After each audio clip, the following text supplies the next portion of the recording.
పంచశతాబ్ది ఉత్సవాల్లో ఆ రోజున సమ్మర్లో పిడుగులు రాలితో వర్షం కూర్చుంది. సో ఇట్స్ మెమరబుల్ ఇదనమాట. అది కృష్ణదేవరాయలు వేషం వేసింది. నవరసరాయన్ బిరుదు కూడా తర్వాత ఇచ్చారు నాకు. సో ఆ బిరుదుని నేను తీసుకున్నాను.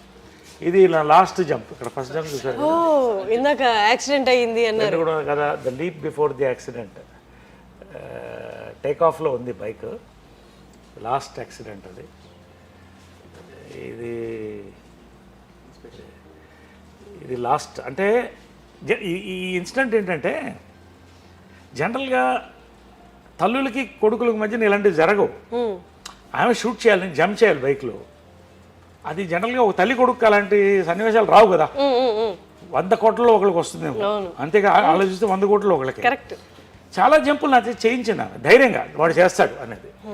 ఆ రోజు నేను ఆకలితో వచ్చాను, వాటర్ డైట్ మీద ఉన్నాను, బాడీ వెయిట్లో సపరేట్గా లావ్ అయ్యాను.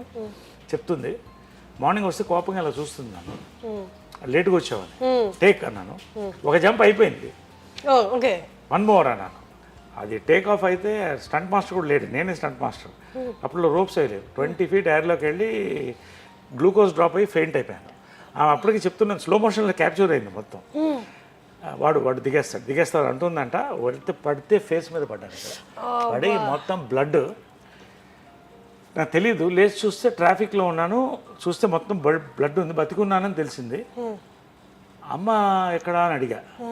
ఆమె ట్రాఫిక్లోకి వెళ్ళి నా కొడుకు దెబ్బ తగిలింది, కానిస్టేబుల్ని అడుగుతుంది కొంచెం ట్రాఫిక్ క్లియర్ చేయండి అని. నాకేంటంటే ఆమె కొంచెం హైపర్ టెన్షన్ ఉంది. ఆమె ఏమన్నా అయిపోతున్నామన్నా, అమ్మకి బాగున్నానని చెప్పండి అని పెడతాను ఇలాగా. మళ్ళీ లేస్తే కుట్లు బాగా వేస్తున్నారు, సరా కుట్లు వేస్తున్నారు. 2 months హాస్పిటల్. ఆ రోజు వచ్చి ఒట్టుపెట్టు, ఇంకా బైక్ నువ్వు ముట్టుకోవని ఆ రోజు ఒట్టుపెట్టింది. మళ్ళీ బైక్ స్టంట్స్ చేయలేదు. రేర్ ఇన్సిడెంట్, అంటే తల్లి కొడుకుల మధ్యన ఇన్సిడెంట్ రేర్గా ఉంటాయి.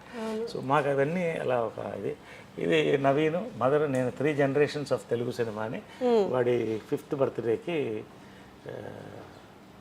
అప్పుడు చేసిందమ్మ.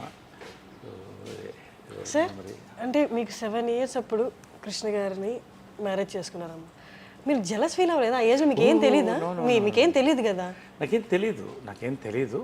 But I knew she was, ఏదో అమ్మ హ్యాపీగా లేదని తెలుసు. బట్ కృష్ణ గారు కూడా ఆ లోటు రానివ్వలేదు. అదే చెప్పాను కదా, రోజు వాళ్ళు బిజీగానే ఉండేవాళ్ళు. కానీ నరేష్ ఎక్కడ అంటే పొద్దున్న బ్రేక్ఫాస్ట్ అందరు కలిసి చేసేవాళ్ళం, తర్వాత షూటింగ్ వెళ్ళిపోయేవాళ్ళు. ఈవినింగ్ రాగానే పైకి వెళ్తే ప్రియా కూడా వచ్చేది, అప్పుడప్పుడు ఆడుకునేవాళ్ళం. అలా అందరిని కలిసి తీసుకెళ్ళేవాళ్ళు డ్రైవింగ్కి, అందరిని కలిసి షాపింగ్ తీసుకెళ్ళేవాళ్ళు. So he's my not just my stepfather, is my godfather. So మీరు ఇమ్మీడియట్గా యాక్సెప్ట్ చేయగలిగారా? I was too small and మా మదర్ ఏది చేసినా కరెక్ట్ అనిపించేది అంతే. అండ్ ఆ మనిషి కూడా ఎటువంటి మనిషి అండి, దేవుడు.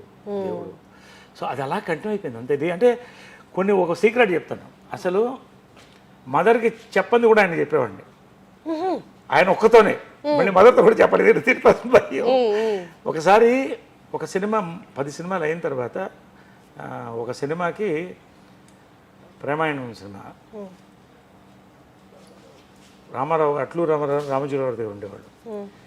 నరేష్ గారు మీరు డబ్బింగ్ బాలు గారు చేసి చెప్పిద్దాం. అదేంటండి ఇప్పుడు 10 సినిమాలు అయిపోయాను, నా మాట వినండి అన్నాడు పెద్ద ఆయన.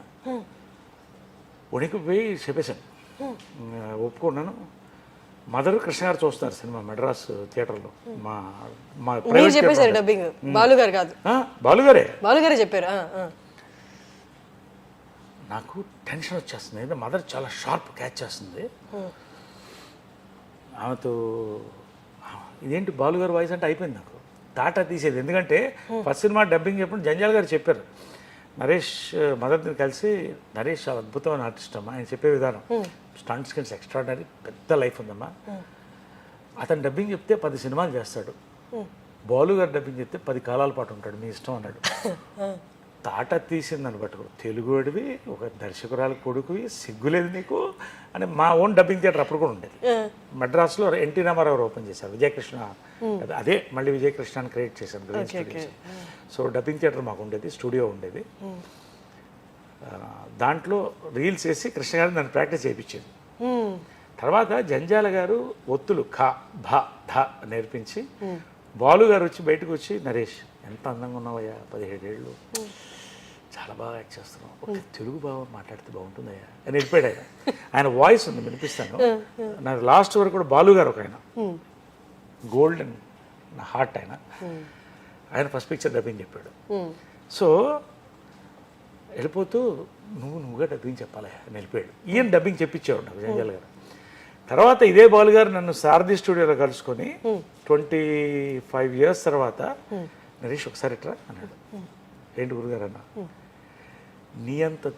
నీ అంత అందంగా తెలుగు భాష మాట్లాడే హీరోలు చాలా తక్కువ మంది ఉన్నారు. ఇది నాకు లైఫ్లో. So coming to that incident నాకు చెమట్లు వచ్చేస్తున్నాయి. ఇద్దరు సినిమా చూస్తున్నారు, కృష్ణ గారు మదర్. బాలు గారు మళ్ళీ చెప్పారు డబ్బింగ్. అయిపోయింది వాళ్ళు నాకు అనుకున్నా. కృష్ణ గారు షూటింగ్ రాగానే గప్పగప్ప పరిగెట్టి వాళ్ళ ఈవినింగ్ సినిమా ఉందా తెలుసు అన్నాడు. నేను డబ్బింగ్ చెప్పలేదు. ఇలా చూశాడు. ఏంటి ఏం కావాలన్నాడు. మదర్కి ఎట్లా చెప్తారు మీరు అన్నాడు. అసలు ఏం చెప్పొద్దు, దానికి తెలియదు అన్నాడు. అది ఎలా అండి, పట్టేస్తుందండి టైగర్ అది ఆమె, నూరుకో అన్నాడు. అంటే సరే అని వెళ్ళిపోవచ్చు.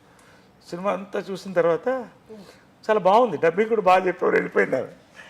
నన్ను నా లైఫ్లో కృష్ణ గారి కళ్ళల్లో ఇలా చూసి ఎలా గుర్తుపట్టలేదు అసలు. ఏమో అరే కృష్ణ గారికి అంత సైకాలజీ తెలుసు మదర్ది. కృష్ణ గారికి అంత సైకాలజీ అవది. నన్ను లైఫ్లో ఆయన కళ్ళల్లో పెద్ద కళ్ళు ఆయన అందంగా ఉంటాయి కదా, అలా చూసి ఆయన వెళ్ళిపోయాడు. చాలా థ్యాంక్స్ అంకుల్, చాలా థ్యాంక్స్ అన్న నవ్వేవాడు. అంతే ఉండేది. అంటే మేబీ అడుగుంటారేమో చూసేటప్పుడు మన అబ్బాయి ఇట్లా లేదు. అసలు లేదు, గుర్తుపట్టలేదు. బాలు గారు అంత అందంగా చెప్పారు. అది ఏందో మొత్తం నాకు అర్థం కాలేదు. ఏ సినిమా అది? ప్రేమాయణం. సో అది ఏంటంటే కృష్ణ గారికి ఎంత తెలుసు మదర్ మైండ్ అని. తన కొడుకుకి తన వాయిస్ దానికి తెలియదు, నువ్వు వదిలేసాయి. అర్థం దానికి తెలియదు, నువ్వు వదిలేసాను ఏమన్నా నా లైఫ్ అంటే. కాబట్టి నేను చాలా సీక్రెట్స్ మదర్ కంటే ఎక్కువ కృష్ణార్థాన్ని తీసుకున్నాను. సో అంతకంటే బాండింగ్ ఏముంటుంది. నా లైఫ్ సీక్రెట్స్ కూడా లాస్ట్ వరకు కూడా ఆయన బ్లెస్సింగ్ ఉండేది. లాస్ట్ వరకు కూడా ఆయన బ్లెస్సింగ్ ప్రతిదీ నా డెసిషన్స్ అన్నిట్లో ఆయన చెప్పే చేసేవాడిని. ఏ డెసిషన్, నా పర్సనల్ డెసిషన్ ప్రతిరోజు మాట్లాడేవాడిని, ఆయన సలహా తీసుకొని చేసేవాడిని. But I'm not feeling week now, I miss them. But వాళ్ళు ఉన్నారనే ఫీలింగ్తోనే, ఆ సలహాలతో, ఆ నమ్మకంతో నా కాన్షియస్ని నెమ్మదికెళ్తాను.